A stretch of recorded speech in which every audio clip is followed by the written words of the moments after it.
ಆತ್ಮೀಯ ಬಂಧುಗಳೇ, ಮಹಾಭಾರತ ಉದ್ಯೋಗ ಪರ್ವ, ಇದರಿಂದ ನಾವು ವಿದುರ ನೀತಿ 2ನೇ ಅಧ್ಯಾಯದ ಬಗ್ಗೆ ತಿಳ್ಕೊಳ್ತಾ ಇದ್ವಿ.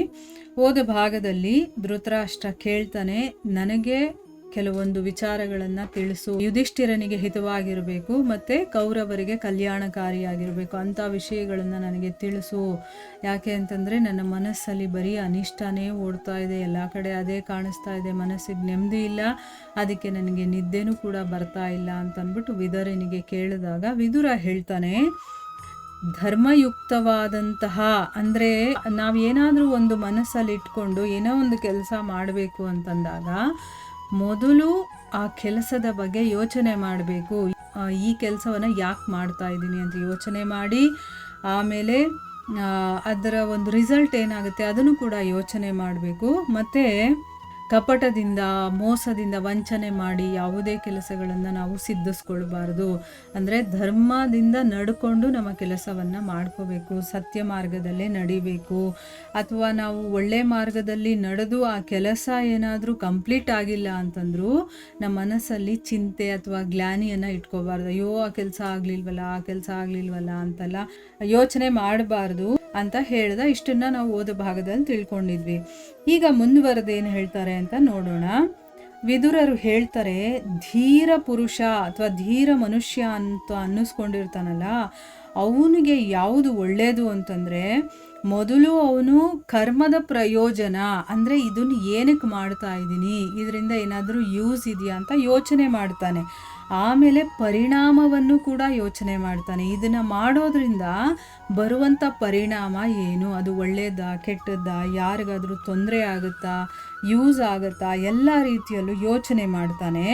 ಆಮೇಲೆ ತನ್ನ ಉನ್ನತಿಯ ವಿಚಾರವನ್ನು ಮಾಡಿ, ಅಂದರೆ ನಾನು ನನ್ನ ಜೀವನದಲ್ಲಿ ಮುಂದುವರಿಬೇಕು, ಅದಕ್ಕಿದು ಯೂಸ್ ಆಗುತ್ತಾ ಅಂತಲೂ ಕೂಡ ನೋಡ್ತಾನೆ. ಆಯಿತಾ, ನಮ್ಮನ್ನು ಕೆಳಗಡೆ ಬೀಳಿಸುವಂಥ ಕೆಲಸಗಳನ್ನು ನಾವು ಮಾಡಬಾರ್ದು, ನಾವು ನಮ್ಮ ಜೀವನದಲ್ಲಿ ಮುಂದುವರಿತಾ ಇರಬೇಕು. ಆ ರೀತಿ ಅವನು ಎಲ್ಲ ಯೋಚನೆ ಮಾಡಿ ಆಮೇಲೆ ಪ್ರಾರಂಭಿಸ್ಬೇಕು.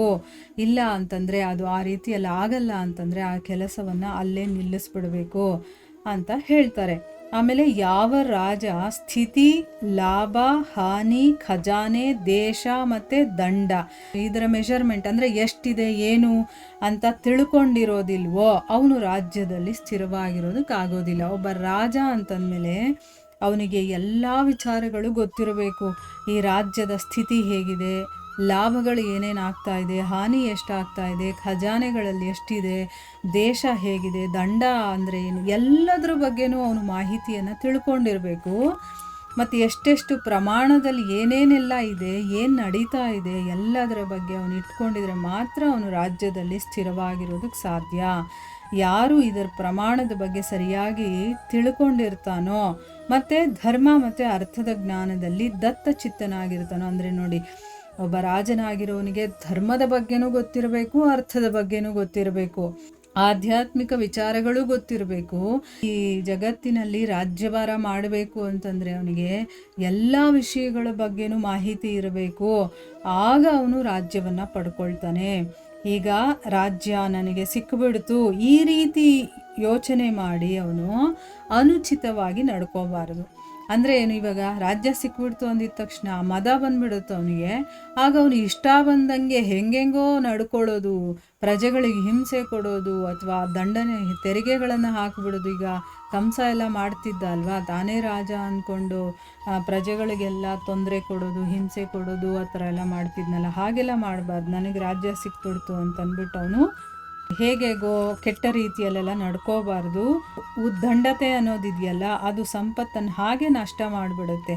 ಹೇಗೆ ಸುಂದರವಾದಂತಹ ಒಂದು ರೂಪವನ್ನು ಮುದಿತನ ಮಾಡುತ್ತೋ ಹಾಗೆ, ಈಗ ತುಂಬ ಬ್ಯೂಟಿಫುಲ್ ಆಗಿರ್ತಾರೆ, ಸುಂದರವಾಗಿರ್ತಾರೆ ಅಂತ ಇಟ್ಕೊಳ್ಳಿ, ಅವ್ರಿಗೊಂದು ಪ್ರೈಡ್ ಇರುತ್ತೆ, ಅಂದರೆ ಅಹಂಕಾರ ಇರುತ್ತೆ, ಗರ್ವ ಇರುತ್ತೆ, ನಾನು ಚೆನ್ನಾಗಿದ್ದೀನಿ ಅಂತಂದ್ಬಿಟ್ಟು ಬೇರೆಯವರನ್ನು ನಿಕೃಷ್ಟವಾಗಿ ಕೂಡ ನೋಡ್ತಾರೆ. ಆದರೆ ಅದು ಶಾಶ್ವತವಾಗಿರುತ್ತಾ?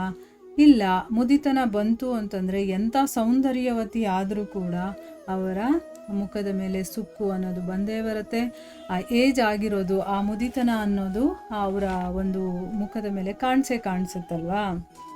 ಸೊ ಹಾಗೆ ರಾಜ್ಯ ಸಿಕ್ಕಿದ್ರೂ ಸಂಪತ್ತು ಕೂಡ ಹಾಗೇನೆ, ಸಂಪತ್ತು ಸಿಕ್ಕಿದ್ರೂ ಕೂಡ ಅದು ಶಾಶ್ವತವಾಗಿರಲ್ಲ, ಅದು ಹೊರಟೋಗ್ಬಿಡುತ್ತೆ. ಹೇಗೆ ಬಂತು ಹಾಗೆ ಹೊರಟೋದ್ಮೇಲೆ ಏನಿದೆ, ನೀನು ಅಹಂಕಾರ ಪಟ್ಟಿದ್ದೆಲ್ಲ ಹೋಯ್ತಾ. ಅದಕ್ಕೆ ನಾವು ಅಹಂಕಾರವನ್ನು ಪಡಬಾರದು, ಅದು ನಮ್ಮನ್ನು ನಷ್ಟ ಮಾಡಿಬಿಡುತ್ತೆ. ಹೇಗೆ ಮೀನು ದೊಡ್ಡ ಆಹಾರದಿಂದ ಮುಚ್ಚಿರುವಂತಹ ಕಬ್ಬಿಣದ ಕಂಬಿ ಇರುತ್ತಲ್ಲ, ಈಗ ಮೀನು ಹಿಡಿಯೋನು ಏನು ಮಾಡ್ತಾನೆ, ಆ ದಾರದ ಎಡ್ಜಿರುತ್ತಲ್ಲ ಅದಕ್ಕೊಂದು ಕಂಬಿ ಸಿಕ್ಕಿಸಿ ಅದಕ್ಕೊಂದು ಮಾಂಸದ ತುಂಡನ್ನು ಇಟ್ಟಿರ್ತಾನೆ. ಯಾಕೆ ಅಂತಂದರೆ ಆ ಮೀನು ಅದನ್ನು ತಿನ್ನಕ್ಕೆ ಬರಲಿ ಅಂತಂದ್ಬಿಟ್ಟು. ಅದೇನು ಮಾಡುತ್ತೆ, ಲೋಭ.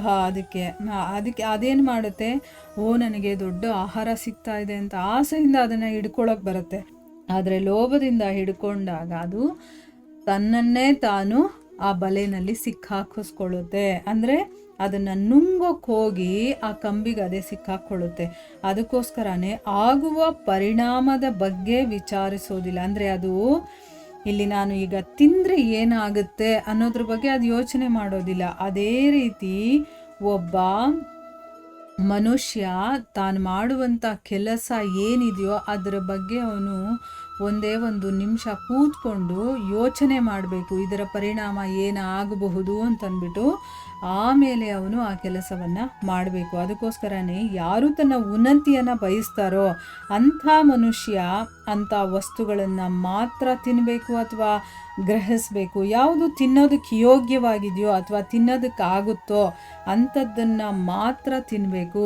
ಈಗ ನನ್ನ ಶರೀರಕ್ಕೆ ಆಗೋದಿಲ್ಲ ಅಂತ ಗೊತ್ತಿದ್ರೂ ಕೂಡ ನಾವು ನಮ್ಮ ಶರೀರಕ್ಕೆ ಆಗದೇ ಇರುವಂಥ ವಸ್ತುಗಳನ್ನು ತಿಂದಾಗ ಏನಾಗುತ್ತೆ, ಅದು ಶರೀರ ತಡ್ಕೊಳ್ಳೋದಿಲ್ಲ, ಅದು ರಿಯಾಕ್ಟ್ ಮಾಡುತ್ತೆ ಅಲ್ವಾ. ಆಮೇಲೆ ಒಂದೊಂದು ವಸ್ತು ನಮಗಿಷ್ಟ ತಿನ್ನೋಕ್ಕೆ ತಿಂದ್ಬಿಡ್ತೀವಿ, ಆದರೆ ನಮಗೆ ಜೀರ್ಣನೇ ಮಾಡ್ಕೊಳ್ಳೋಕ್ಕಾಗಲ್ಲ ಅಂತಂದಮೇಲೆ ಅಂಥದ್ದನ್ನು ತಿಂದು ಏನು ಪ್ರಯೋಜನ. ಏನಾದರೂ ಒಂದು ತಿನ್ನಬೇಕು ಅಥವಾ ಏನಾದರೂ ಒಂದು ವಿಷಯ ಆಗಿರ್ಬೋದು ಅದನ್ನು ಗ್ರಹಿಸಬೇಕು, ಅದನ್ನು ಅರ್ಥ ಮಾಡ್ಕೊಳ್ಬೇಕು ಅಂತಂದರೆ ನಮ್ಮ ಕೈಯಲ್ಲಿ ಆಗುತ್ತಾ ಅದನ್ನು ಮಾಡಬೇಕು. ಆಗಲಿಲ್ಲ ಅಂತಂದರೆ ಸುಮ್ಮನೆ ಇರಬೇಕು ಅಂತ ಹೇಳ್ತಾ ಇರೋದು.